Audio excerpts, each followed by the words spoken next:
There are many advocates of the theory that life is full of ample opportunities for all who are to seize them and employ them, and that where men make an awful in life, it is because through some fault or defect in their own disposition they have not taken full advantage of the valuable chances that have been available to them time after time, but have allowed their opportunities to melt away without an attempt to emulate the example of their successful neighbors and turn their chances to good account. If, say, the theorists, those men had tried to adjust their ways to the position when the chance came, they would have succeeded just as well as others have done, and their affairs would have prospered as the affairs of others, with more force of individually have prospered. But the chances were missed, and the unfortunate ones are amazed at their failure. They affect to blame their want of luck when, as a matter of fact, their failure is the effect of their own carelessness. Now, it is noteworthy that those who are most voluble in affirming the necessity for forming a rapid judgment and taking quick action which favorable opportunities occur are invariably successful men who have in most instances attained an affluent position by dint of hard work and industry, or as they declare in their own fluent way, by reason of putting into vogue the theory we have explained, without, however, seeking to advance a defense of laziness or sheer incapacity. It may be doubted whether all who fail to amass wealth or attain even to a competency are to be blamed for their want of success.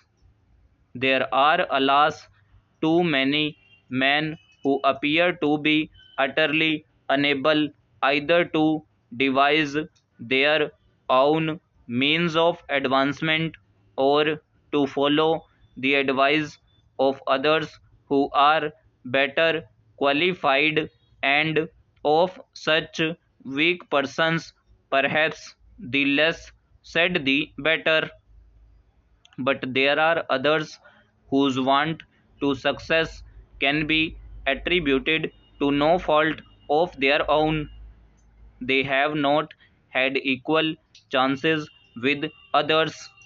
The conditions of their early life, from which they could not escape, have doubtless affected their bodies, their minds, and temperament, and no amount of energy or zeal on their part would enable them to extract as much from their opportunities as might be extracted by others reared under more favorable conditions. There is no denying the influence of environment in giving tone to the mind, and it is very difficult in later life to atone for the mischief done by unhealthy surroundings or a baneful atmosphere in childhood and in youth. But however much opinions may differ with regard to the inequality of the chances offered to man and the manner in which one's surroundings may operate in the formation of moral force and thus affect the part played by the man, it will be agreed that everyone has some opportunities and that if he desires he can create others. Now there are questions raised in this matter. One of the doubts in the minds of some of our own colleagues whether the summoning of the Constituent Assembly in Kashmir does not in some way make a concession to the principle of self determination, challenges the accession, and so on. Fortunately for us, history points the other way, not anybody else's history but our own. I think the elder statesman over here will perhaps be able to recall that there was more than one constituent assembly at the time just before the independence.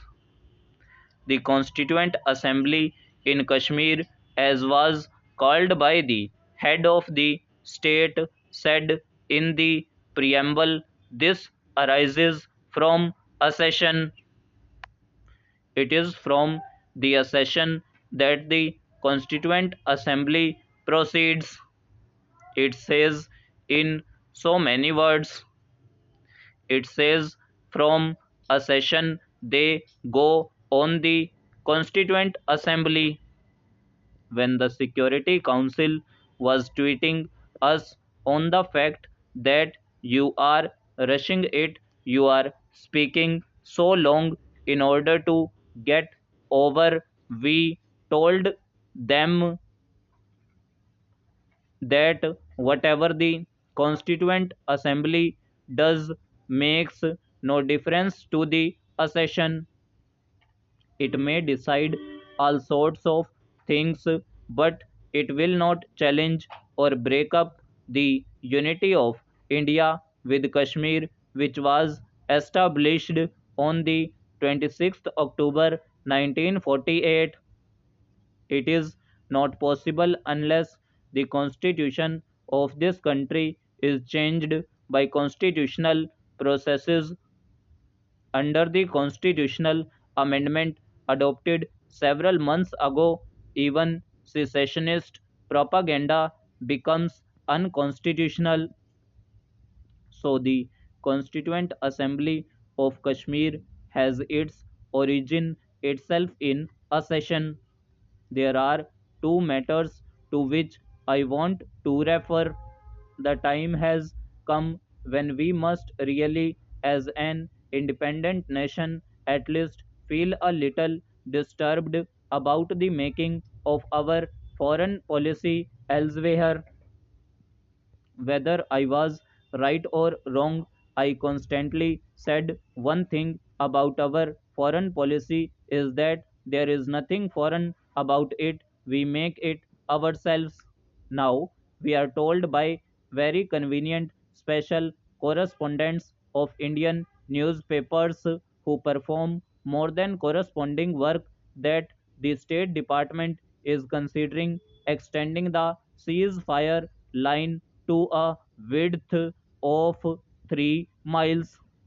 It is 15 oblique 500 yards now, and within that 500 yards, Pakistan is sending its civilians and policemen who come and shoot our people, and we cannot do anything because they are not soldiers. If you extend it to 3 miles, always the suggestion is that supervisory force or the observers, whatever you may call them, should be increased in the 3 mile area. If you want large number of observers, it is only another name for a United Nations emergency force, something which we opposed tooth and nail. Afterwards, in the Security Council, we said that in no circumstances we will allow foreign troops to be put up on our soil, either on this side of the ceasefire line or on that side, because both are our sovereign territories. First, this suggestion comes and then it is extended. Stop.